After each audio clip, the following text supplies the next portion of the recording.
तब इन लोगों ने मिलकर दिल्ली में बैठे बैठे दिन रात एक ही काम किया, बिहार से बदला लेना। और वो लगातार बिहार के विकास में रोड़े अटकाते रहते थे, नीतीश जी को काम नहीं करने देते थे, बिहार का एक काम होने नहीं देते थे। 2014 में जब आपने मुझे सेवा का अवसर दिया, जब पहली बार बिहार में डबल इंजन की सरकार बनी, हमारी डबल इंजन की सरकार ने बिहार के विकास के लिए 3 गुना ज्यादा पैसे दिए। आज बिहार के हर इलाके में सड़कें बन रही हैं, लंबे लंबे पुल बन रहे हैं, रेलवे के ट्रैक बन रहे हैं, नए अस्पताल और नए कॉलेज बन रहे हैं। साथियों, अब एनडीए की डबल इंजन सरकार ने बिहार के उज्जवल भविष्य के लिए नए संकल्प लिए हैं। हमने अपने घोषणा पत्र में बताया है कि इन संकल्पों को सिद्धि का रास्ता क्या है, हम इसको कैसे करेंगे, ये भी बताया है। अपनी घोषणाओं को हम कैसे पूरा करने वाले हैं। साथियों,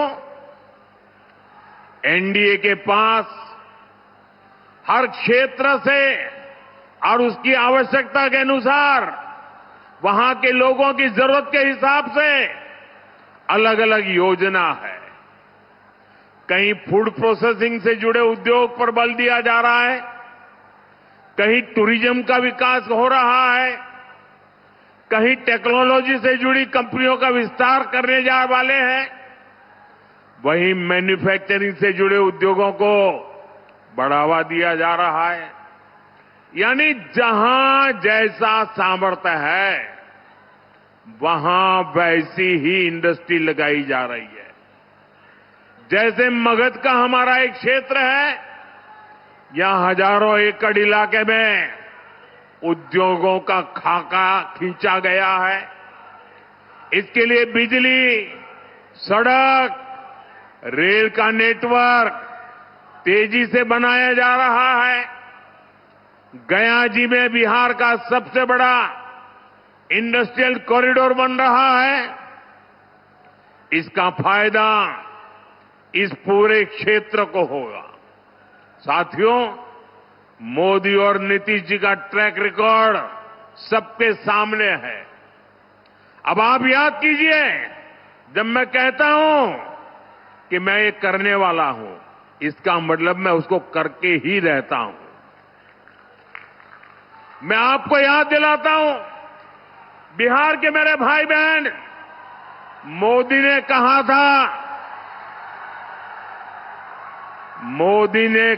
था राम मंदिर बनेगा।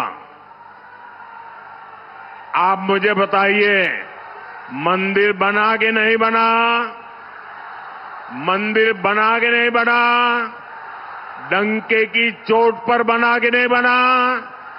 500 साल का अधूरा काम पूरा किया कि नहीं किया? मोदी ने देश को वादा किया था और मैंने कहा था कि आर्टिकल 370 की दीवार गिरेगी। आप मुझे बताइए, 370 हटा के नहीं हटा? 370 हटा के नहीं हटा?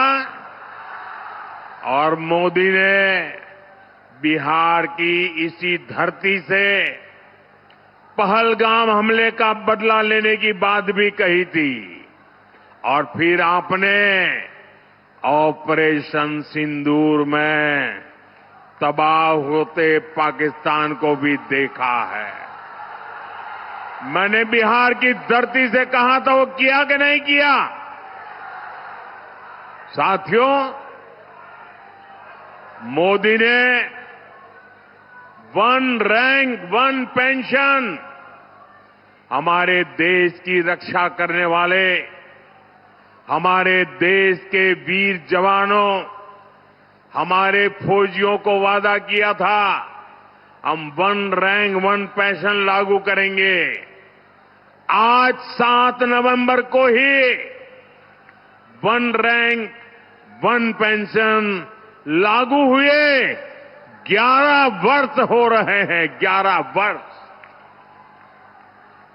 हमारे सैनिक परिवार 4 दशकों से वन रैंक वन पेंशन की मांग कर रहे थे, लेकिन कांग्रेस हर बार उनसे झूठ बोलती रही। कांग्रेस ने 500 करोड़ रुपए दिखाकर कहा था कि लो ओआरओपी लागू हो गया, और उसके बाद भी उसने पूर्व फौजियों से किया वादा कभी नहीं निभाया। आप मुझे बताइए दोस्तों, क्या फौज के जवानों को किया हुआ वादा क्या कोई धोखा कर सकता है? क्या धोखा करना चाहिए क्या?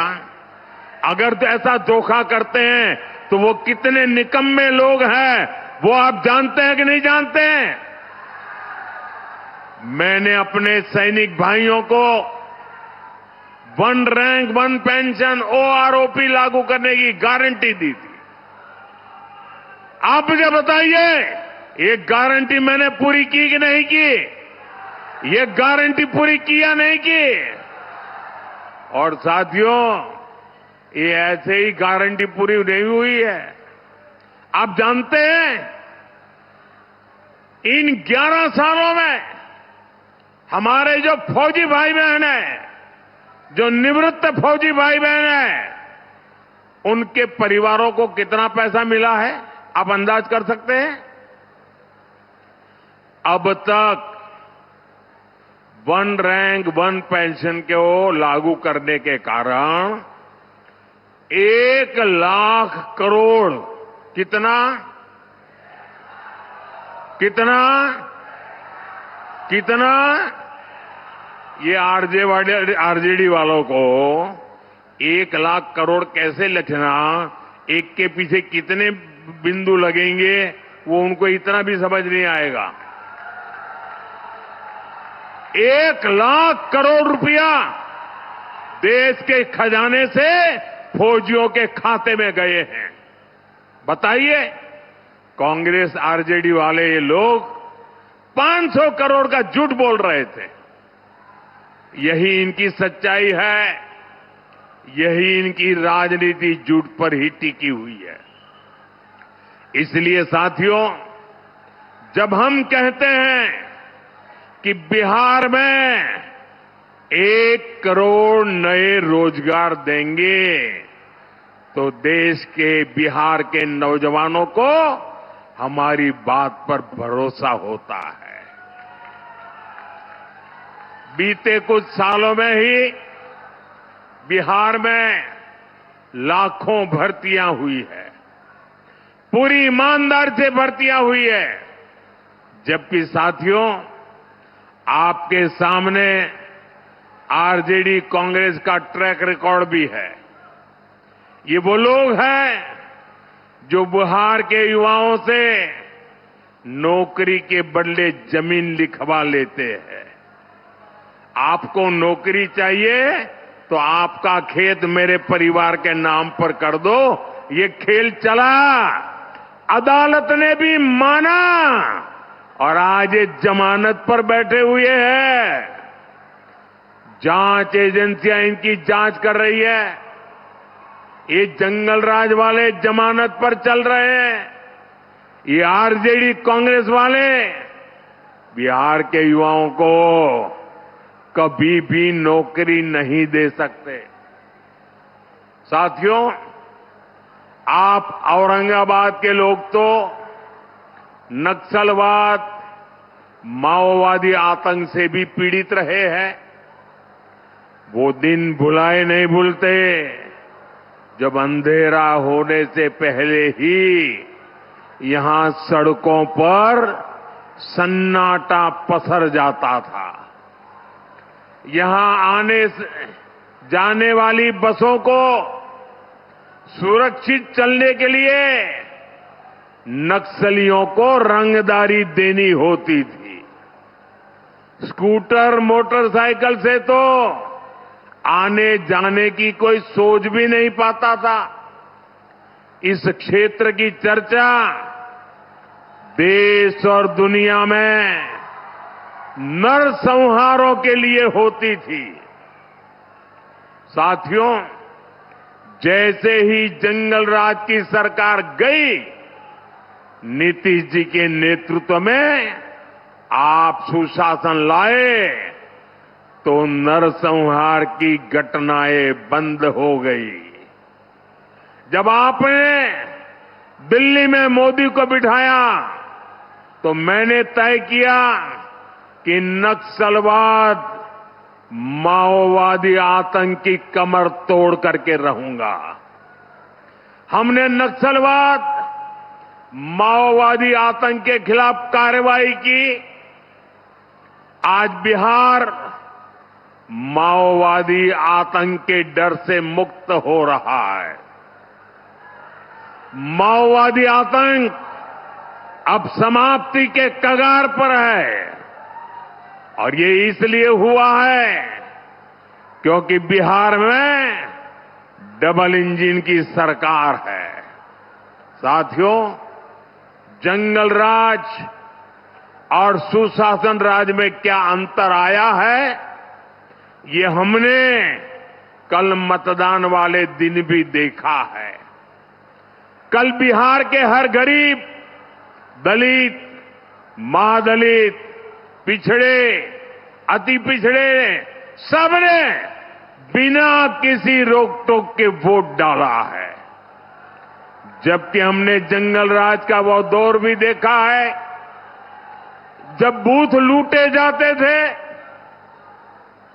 मतदान के दिन गोलियां चलती थी, बम फटते थे, खून की नदियां बहाई जाती थी, गरीबों, दलितों, पिछड़ों की आवाज कुचल दी जाती थी।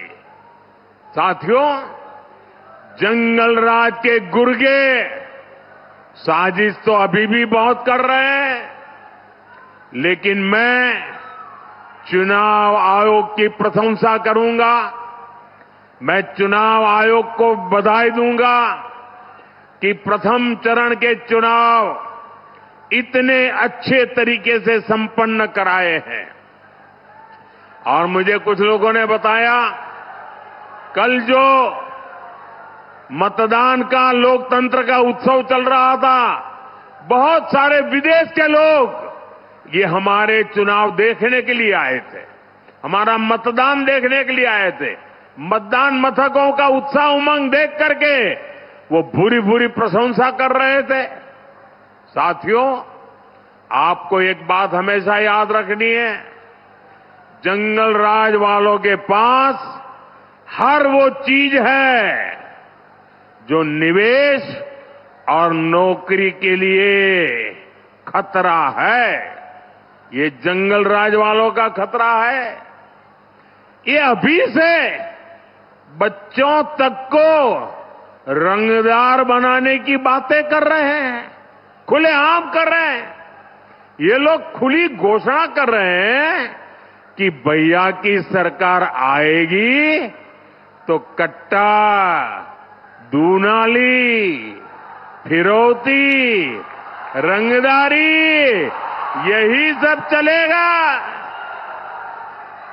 और इसलिए आपको इन लोगों से बहुत सतर्क रहना है।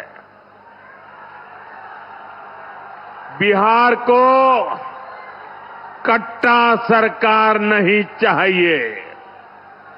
बिहार को कुशासन सरकार नहीं चाहिए। साथियों, बिहार को भाजपा एनडीए पर भरोसा है। क्योंकि एनडीए ने बिहार को जंगल राज से बाहर निकाला। अब बिहार को विश्वास है कि एनडीए ही बिहार को विकसित बना करके ही रहेगी। इसलिए बिहार एनडीए के ईमानदार संकल्प पत्र पर विश्वास करता है। बिहार की बहनें बेटियां सब देख रही हैं।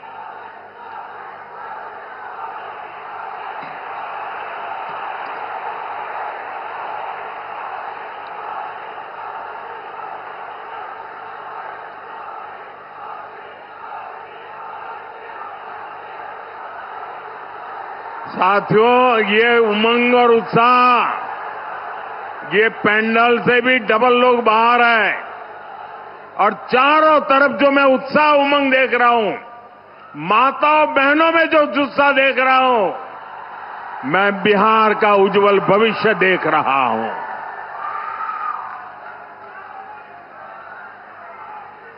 साथियों, ये एनडीए ही है जिसने पंचायती राज संस्थाओं और नगर निकायों में महिलाओं को 50% आरक्षण दिया। ये एनडीए ही है। एनडीए ने सरकारी नौकरी में भी महिलाओं को 35% आरक्षण दिया। ये एनडीए ही है जिसने विधानसभा और लोकसभा में भी महिलाओं को आरक्षण दिया। और ये एनडीए ही है जो बहनों बेटियों को स्वरोजगार के अवसर दे रहा है। लखपति दीदी का अभियान चल रहा है। साथियों, ये लोग जो संविधान दिखाने वाले लोग हैं ना, उन्होंने सामान्य समाज के गरीबों की कभी याद नहीं आई। ये मोदी है जिसने सामान्य समाज के गरीबों को 10% आरक्षण देकर के उनकी जिंदगी बदलने का काम किया है। हम सिर्फ घोषणाएं नहीं करते, काम करते हैं। जैसे मुख्यमंत्री महिला रोजगार योजना है, बिहार की 1,40,00,000 बहनों के खाते में 10-10 हजार रुपया पहुंच चुके हैं। इस पैसे से किसी ने सिलाई मशीन खरीदी, किसी ने कुछ सामान बेचना शुरू किया। हमने जो कहा वो करके दिखाया। इसलिए बहनों को भरोसा है कि एनडीए ही उनको जीवन के हर कदम पर आगे भी मदद करेगी। साथियों, अभी हमारे सम्राट जी ये लालटेन वालों के झूठ की बात कह रहे थे। मैं आपको 2019 की बात याद दिलाता हूं। 2019 में जनवरी फरवरी महीने में हमने पीएम किसान सम्मान योजना शुरू की और किसानों के खाते में 2-2 हजार रुपये भेजना शुरू किया। तो बिहार, झारखंड, बंगाल ऐसे राज्यों में ये पराजय के कारण भयभीत लोग झूठ फैलाने में लगे। किसानों को जाके कहने लगे, देखिए ये मोदी जी ने जो पैसा भेजा है ना, वो आपको सूद समेत वापस लेने वाला है। डरा रहे थे। और झारखंड में तो एक इलाके में लोगों ने पैसा जमा करने से मना कर दिया। इतना झूठ चलाते थे। आज उस बात को 2019 से आज 2025 आ गया। आज भी किसानों को पैसे देने का काम जारी है, क्योंकि मोदी जो करता है ना, वो काम पूरा करता है। साथियों, मोदी वंचितों को वरीयता देता है, मोदी पिछड़ों को प्राथमिकता देता है। आप देखिए, बिहार में 60 लाख गरीबों को पक्के घर, पक्के आवास मिले हैं। तो 60 लाख ये पक्के घर मेरे गरीब परिवारों को, मेरे दलित परिवारों को, मेरे महादलित परिवारों को, मेरे पिछड़ों परिवारों को, मेरे अति पिछड़ों परिवारों के टोलों में बनाए गए हैं। उनको एक नई जिंदगी देने का काम किया है। घर घर बिजली, नल, शौचालय, मुफ्त गैस कनेक्शन, ये सब कुछ पहुंच रहा है। इसका फायदा भी वंचितों को ही सबसे ज्यादा हुआ है। मुफ्त अनाज हो या मुफ्त इलाज, इससे गरीब का, वंचित का फायदा हो रहा है। साथियों, कांग्रेस ने छोटे किसानों को कभी पूछा तक नहीं। ये मोदी है जो छोटे किसानों की चिंता करता है। हमारी सरकार किसानों के खाते में 6-6 हजार रुपये जमा करती है। और अब तो बिहार एनडीए ने घोषणा की है, जब फिर से यहां एनडीए की सरकार बनेगी तो 3,000 रुपये बिहार के किसानों को अतिरिक्त दिए जाएंगे। यानी डबल इंजन सरकार बिहार के किसानों को 9,000 रुपये देगी। साथियों, कांग्रेस और आरजेडी ने आप किसानों को बूंद बूंद पानी के लिए तरसाया था। आप याद कीजिए, उत्तर कोयल बांध परियोजना की चर्चा कब से चल रही थी। इस क्षेत्र के किसानों ने तो उम्मीद ही छोड़ दी थी। इस बांध के निर्माण का काम पूरा हो, इसके लिए हमने अतिरिक्त पैसा दिया और अब बांध का काम तेजी से चल रहा है। और मुझे मालूम है, ये सुशील जी जब सांसद के रूप में इस काम को लेकर के दिन रात मेहनत करते थे। साथियों, लालटेन वालों ने खेत को सिंचाई के लिए तरसाया और बिहार को अंधेरे में रखा। हमारी सरकार बिजली कारखाने लगा रही है। कुछ महीने पहले ही मुझे नबीनगर कारखाने के अगले चरण का शिलान्यास करने का अवसर मिला था। इससे आपको बिजली भी मिलेगी और नौजवानों को रोजगार भी मिलेगा।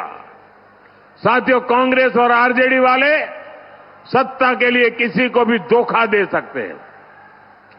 औरंगाबाद तो इसका सबसे बड़ा साक्षी है। यहां जो कुटुंबा सीट है, उस पर क्या हुआ, ये पूरे बिहार ने देखा। कांग्रेस के प्रदेश अध्यक्ष तक को आरजेडी ने अपमानित किया। आरजेडी ने कांग्रेस को सिर्फ वही सीटें दी जहां वो 35-40 साल से नहीं जीत पाई है। आरजेडी ने कांग्रेस की कनपट्टी पर कट्टा रखकर मुख्यमंत्री पद की उम्मीदवारी भी चोरी कर ली। आज भी अनेकों सीटों पर आरजेडी कांग्रेस वाले आमने सामने हैं। आप मुझे बताइए, जो अपने साथियों को धोखा दे सकते हैं, वो आपके सगे हो सकते हैं क्या? आपका भला कर सकते हैं क्या? ये वादे पूरे कर सकते हैं क्या? साथियों, कांग्रेस और आरजेडी सिर्फ अपमान की, गाली गलौज की राजनीति करते हैं। आपने देखा, कांग्रेस के शाही परिवार के नामदार ने छठी मैया की पूजा को ड्रामा कहा। ये लोग महाकुंभ को भी फालतू कहते हैं। इन्हें हमारे हर पर्व त्योहार से चीड़ है। ये नामदार हमारी आस्था को ऐसे ही अपमानित करते रहते हैं। मैं जरा मेरी माताओं बहनों को पूछना चाहता हूं, छठी मैया का महापर्व हमारी माताएं बहनें पानी तक नहीं पीती, पानी तक नहीं पीती, ऐसी साधना करती है। अब उनको नौटंकी कहना, ड्रामा कहना, वो छठी मैया का अपमान है कि नहीं है? अपमान है कि नहीं है? जिन्होंने इस महान तपस्या का अपमान किया है, उनको सजा मिलनी चाहिए कि नहीं मिलनी चाहिए?